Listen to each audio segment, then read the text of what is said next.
What's going on, guys? Just made it to the gym. It's Sunday. About to go in here and do my normal session. Luckily, I'm not super wrecked after that 1,050-pound deadlift. Like, my body still feels fine. Like, I can still train perfectly fine, no problems.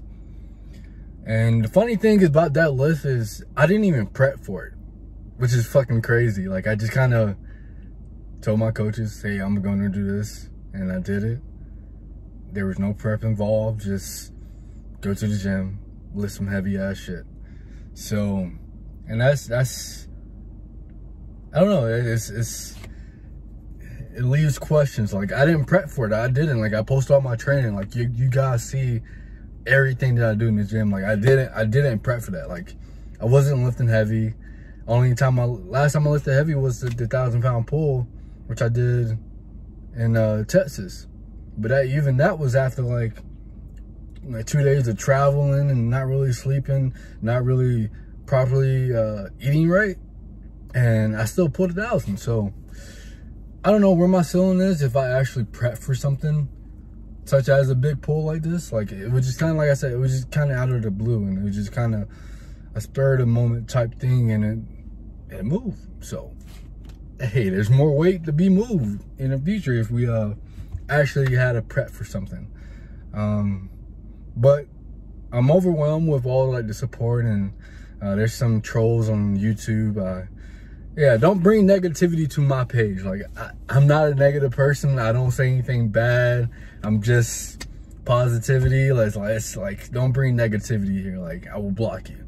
I ain't got time. You know, positive vibes all 2020 with all the negative shit going in the world. I don't need the negative shit on my page. Not on my Instagram page, not on my YouTube. I don't use any other form of social media stuff for those two, but yeah, I don't need it. I don't. There's too much going on in the world for me to be worried about trolls and all this and that. If you want to say those things, say it amongst yourselves. Put it on Reddit or something, but don't bring it to my page. I have all the control to block you, and I will. So, but like I said, I appreciate all the support and love. I didn't really know what I was going to get from it. I just kind of did it, and yeah, hey, we're working. Almost at 100K on Instagram, which is fucking nuts. I gained like 5K off that post, and our program did pretty good. A lot of people like the layout. They're really impressed with the way we structure things, the periodization and stuff like that. I think, like I said, I think you guys enjoy it if you actually bought it. It's a good program.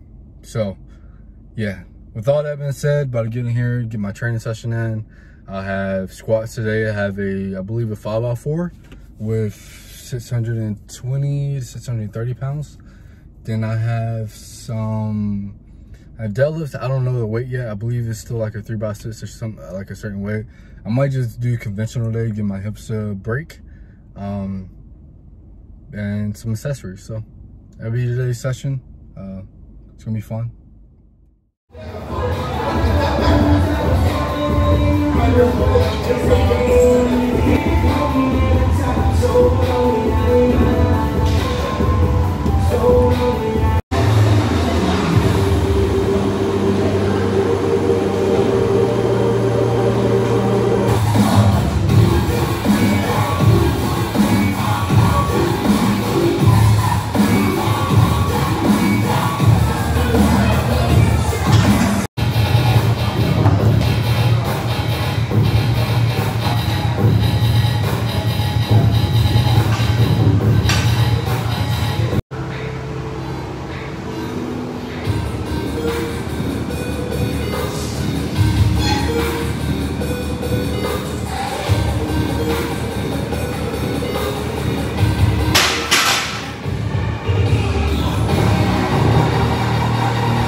I was gonna do a Q&A, but I believe me telling my story of how I got here would probably be an easier way of me kind of covering all the questions.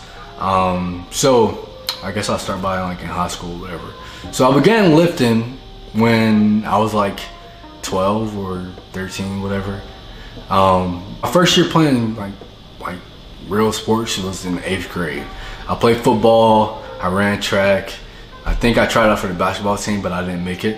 I sucked, so I didn't make the basketball team. So it is what it is. Continue like whatever doing I was doing and working out, training. I believe the only two sports I ever really like focused on was track and football. Football is my main sport. Track was just kind of get me in shape for football. So, and I wasn't like super fast, but I was okay fast, and I could jump kind of. I wasn't like just jumping out the gym or anything, but I could jump. So, and my senior year, I played football and ran track too. But I ended up getting a scholarship to Reinhardt University, which is the school I signed to play at. But tuition there was like super expensive, so my dad was gonna have to come out of pocket, like a cash, like they had to make a payment every month, and we couldn't afford it. So I had to drop out of that college. Then some family issues happened. Shit happens. Family issues happened. Ended up moving in with my mom. I was like, basically at the time I was like, fuck school, fuck all this. I'm not going to school, I'm not doing nothing. I'll just sit at home, get a job, work. But she's like, nah, you can't stay here, you need to go to college, you need to go do something with your life. You have all the capabilities of doing whatever you want to do in life. You just have to kind of put your mind to it and do it. So she ended up somehow getting me in school at the last minute at Albany State University, which is the school I got my undergraduate degree in. So scratch all them, like jumping back and forth. But in undergrad, so somehow I had Instagram, and me and Marcus, Muscle Man Marcus, I'll put his name down here if I remember, Muscle Man Marcus, we became friends somehow. I don't know how, but we did. On Instagram, we would talk. We both lifted weights. We both as athletes. We would just kind of talk every day, just talking about random stuff. He was at a different college though. I was in Georgia. He was in I believe North Carolina. So yeah, we became friends. And at the time, like I said, we were both lifting, both as athletes, and we kind of took that same interest into the videos we watched on YouTube. And we were following Russ Swole, which is funny because we were kind of, I mean, not Russ, we're not like super close, but we're cordial, we're friends, whatever you can say. But we became like, we both just kind of watch him and like talk about his stuff, like what he was doing in his life.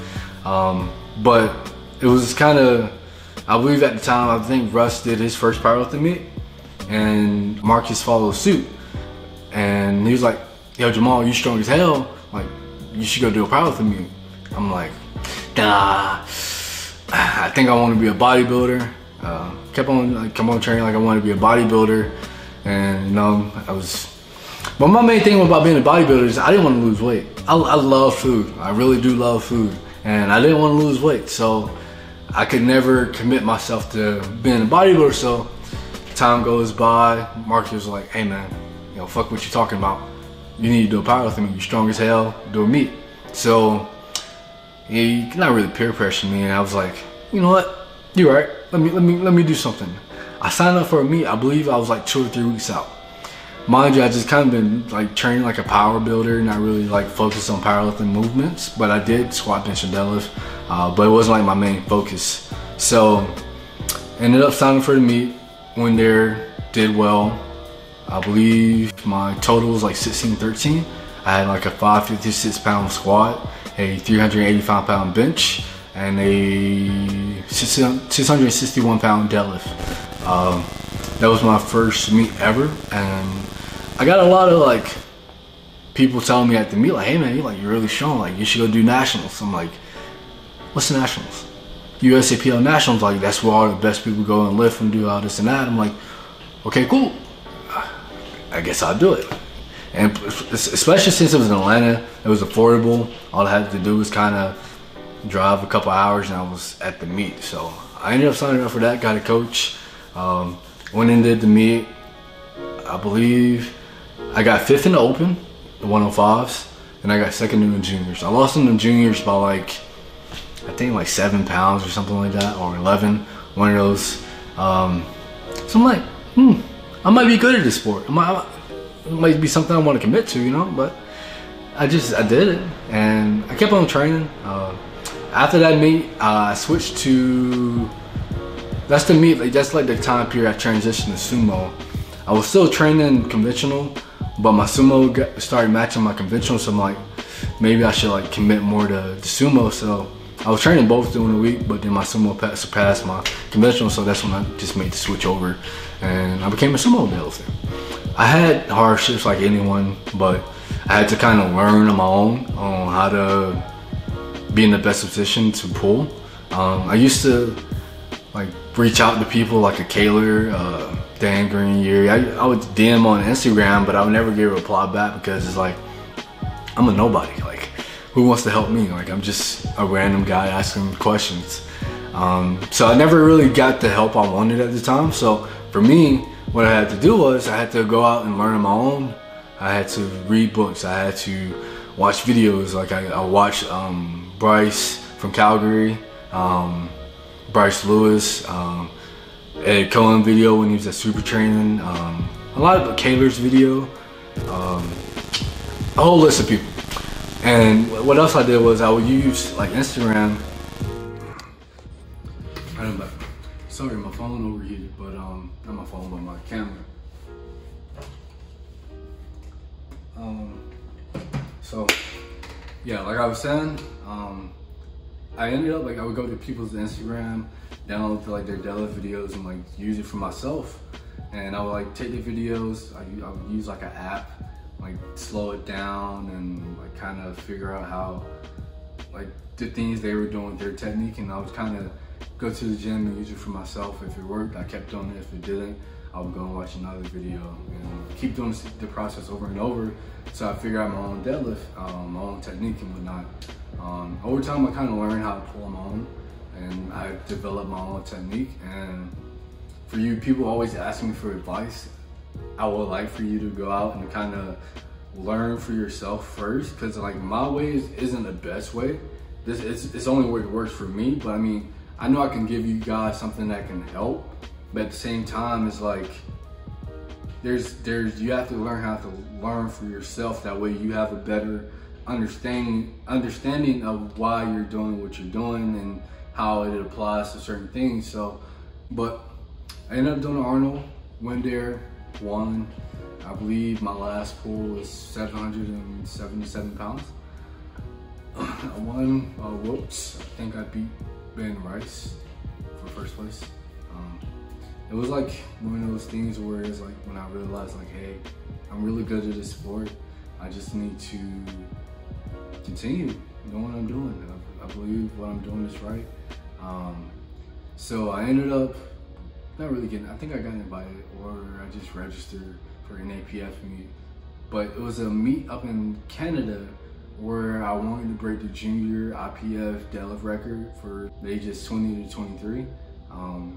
Because I knew I was about to age out of the class, and for me, it was like, might as well have something set in stone. So I was like, fuck it, you know, let me save up some money. Well, I didn't save up money for that meet.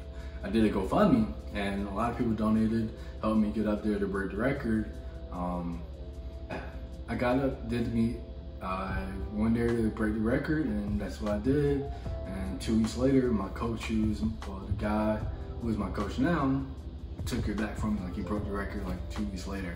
So it's like, me going out there was pointless, but I believe everything happens for a reason. At that meet, I got drug tested. Mind you, I didn't think nothing of it. I've been drug tested before. It is what it is. I'm not hiding anything. I'm not taking anything illegal. Like, I'm just lifting and like doing what I'm doing. So I got drug tested I believe like a month or so later. I get the results back saying, hey, you tested positive for Turinabol, which is a steroid, like a form of Dynabol, I believe. And I'm like, the fuck? Like, what are you talking about? Like, I didn't take anything. Like, so it's like, I paid to get my second sample tested. And they was like, nope, still in there. So I'm like, it is what it is. Mind you, I'm in undergrad. I don't have any money. I work at a job where I get paid $500 every 2 weeks, and that's enough to pay my car payment and part of the rent when I had my roommates. And like, I would give them the rest of the money, eat in the calf, whatever. So I'm like, okay, well, I'll pay. It is what it is. I mean, I don't have a lot of money to like be fighting this, so I tried to fight it. They said if I would have accepted it, I would have got a 2-year ban, but I was like, no, I'm not doing that because that's morally wrong, because I didn't take anything. Like, I knew I didn't take anything, so why should I say I did something I didn't do? So I ended up trying to fight it, and I got a 4-year ban. So it was a lose-lose situation. There was no winning in it for me, because it's like, if I would have said, yes, I took something and got a 2-year ban, then I would have still looked bad regardless. If I would have said no and got banned, I was still gonna look bad. So I'm like, there's no win in this. Like, what am I supposed to do? I'm 22, 23 years old. I'm like, I can't fight them. Like, they drew up like paper, like pages and pages of like paperwork, like they had lawyers and everything on it. I'm like, man, I wrote like a page or something that took, like, I wrote on my phone and sent it to him. Like, I don't have the means like everyone else do to try and fight this shit. Like, I really didn't. Like, I'm like, it is what it is. So it's like, what happened? And plus, it's like, I was already looked at in a negative eye because I was a new lifter in the USAPL and I was already super strong. But like I said, I had nothing to hide. So I'm like, I'm trying to fight it. And news come out like, yeah, you've been banned. And like, I lost a lot of people who I thought were my friends at the time. They ended up just kind of unfollowing me. A lot of people in the USAPL just kind of like just distanced themselves from me. But I always stayed true to who I am. Like, I had no reason to lie. Like, I really didn't. Like, I'm not lying to you guys. Like, I didn't take anything. So time goes by. I'm like, I'm not taking any supplements for a while. Fuck this shit. Y'all not catching me no more. So I'm like, I finished undergrad. Ended up moving up here to Atlanta, and I registered for Steve Goggins being USPA. And I ended up going to the meet. I did really well. I think I totaled like 1985. And a lot of people were like, hey man, like, you know, you won like the best deadlifters in the world. I'm like, cool. It is what it is. Like, I'm still working like 12-hour shifts, then going to the gym later in the day to train. Like, I was working in a fucking warehouse. I'm like, this is not what I want to do for the rest of my life. Like, it wasn't. So I was like, I ended up getting invited to Steffi's meet. Steffi's deadlift, like first hyper showdowns, deadlift only. That's what I did. I didn't have the best performance, but leading into that meet, I pulled my first 900-pound pull. And at the time, I was still natural. Like, I hadn't taken anything. And I ended up doing her meet, and I ended up doing shitty. I did terrible. I shit the bed. I was kind of mad at myself, but it was a learning experience. I got to meet some cool people. Got to meet my idol, Dan Green. Funny thing is, I walked in the warm-up room. I'm very introverted. I stayed to myself. I'm like, I'm not really talking to anybody. And he's kind of the same way. He was like, you walk past me, like, he said, what's up, Jamal? I'm like, you talking to me? You know my name? He's like, yeah. Good luck today. I'm like, hey. I was a happy camper. I was really happy. It was like a surreal moment, like he knew who I was, which is crazy. So, like I said, I shit the bed. But, like I said, it was a learning experience, move on. I ended up going to the Arnold with some friends. I knew it was a good business move. Like, I had been training in the gym, like just doing like ridiculous shit in the gym. Trying to get some, what do you want to call it? Not really fame, but people looking at me, eyes. I wanted sponsorships. I thought I thought sponsorships meant like you get paid just to lift weights. So I ended up training my ass off and went up to Arnold, and I wanted to do something crazy in the cage. And I went by the cage, mind you, I'm not really friends with people, but I know people and people know me. I'm like, hey man, like I ended up talking to Eric, who was the cage director at the time. I was like, hey man, can I get in the cage and do something special? Like I've been training for something, like I want to do something in the cage. And he was like, nah, we really don't have time for you today. We kind of booked already. I'm like, okay, cool, no problem. I ended up keep on walking around the convention, meeting people, talking, just conversating. So conversing, not conversating, conversing. My bad. But yeah, that night I ended up going to the gym, a local gym, get my training session in. I ended up pulling 900 for 5. I wanted to like 2 or 3, and my boys he said 5, do 5, do 5. I'm like, fuck it, okay. I kept on going. Mind you, at the time, I don't think no one's ever repped out 900 that many times. So I got a lot of like clout and like views and stuff, whatever. And a lot of people at the convention center like kind of took notice. So I ended up going to the convention center the next morning, and they're like, hey Jamal, you want to get in the cage and do something? You want to do something? I'm like, nah, I think I'm tired. I think I'm worn out from what I just did the night before, so I ain't gonna do anything. But I'll stick around and hang out and talk to people. So it was, yeah, I could have done this here, but you know what I'm saying? I had to do it there, but it is what it is. Give me some water. My mouth dry. So yeah, ended up getting, when I met Dan at the Hyper meet, he said he was gonna invite me to Boston Bosses, so he ended up inviting me like a couple weeks after the Arnold. So I ended up training for that. When I did Boston Bosses, mind you, I'm still natural at the time, not really taking anything. Ended up having a great squat and bench day, but my deadlift was shitty. It was shitty. I thought I just shit the bed. I knew they always sponsor someone after the event, like at the banquet, but I didn't know. I thought it all was based on like your performance in the gym, but I believe after what I did at the Arnold, they kind of took notice and like kind of followed my progress and how I treated people along the way. It kind of liked my personality and who I was. There was more to it than just lifting. It's never just about lifting, it's so much more. So at the banquet, I'm just chilling, you know what I'm saying? Not really, just enjoying my time, just talking to people, just having a good time. It comes down for them to announce like who's gonna win the sponsorship. And they said my name, I'm like, oh shit, like, fuck. Like they called my name, like that was like surreal. Like I worked my ass off for the things I wanted in life, and I believe at that time I kind of figured like what I'm doing is actually paying off, so let me keep doing what I'm doing.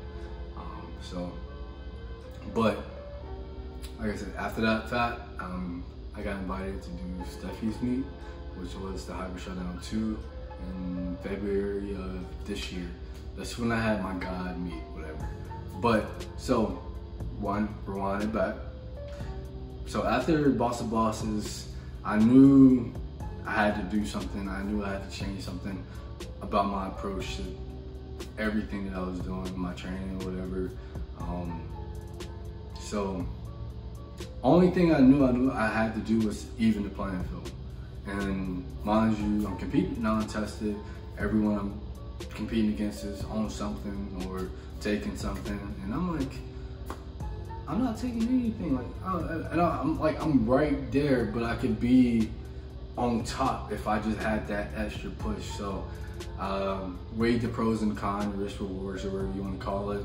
Talked to my fiance. She wasn't really for it at first, but it's like the more we just continued to talk about it, and I told her I was going to be safe. I did my research. I knew what I was doing. I wasn't going to bullshit and just take a whole bunch of shit and basically kill myself. Like, so I went about it the right way. I was smart, did my research, did everything I needed to do beforehand, got blood work done. still do that stuff now. So I talked to her. Finally, she's like, okay, it's ultimately your decision. You do what you have to do. Just make sure it pays off. Well, I ended up, after Bossy Bosses, I believe it's like that November or October, I finally made a decision just to, you know, just take the risk. And yeah, I reaped the rewards of that. I am where I am today because of that decision, so you said. So I'm still doing it about the right way. I'm not taking a whole bunch of shit. I'm still the minimal dose necessary, not really going balls to the wall with shit I put in my body. Like there's no point. So just train smart and do things the right way, and go far. So, but I'm not telling you guys to do what I did. I was already kind of swaying that way. I was banned from the USAPL for 4 years. There's no, for me, I wasn't going back because of how I got treated in the end. Because it's like, what am I supposed to do? Like, I'm already on the untested side. I could do tested USPA, but it's like, there's really no competition there for me, in my opinion. So it's like, why not go to where the competition is and compete with the best of the best in the world? So I did make that decision, and now I'm one of the best lifters of all time based on their performance. So yeah, that's how I got to where I am. I don't know what to say. Right now I'm recording my phone, the questions on my phone.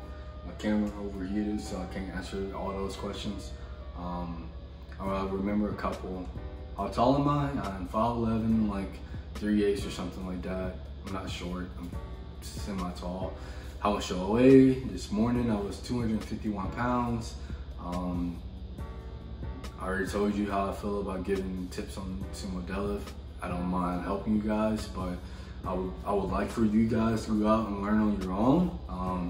Do your own research.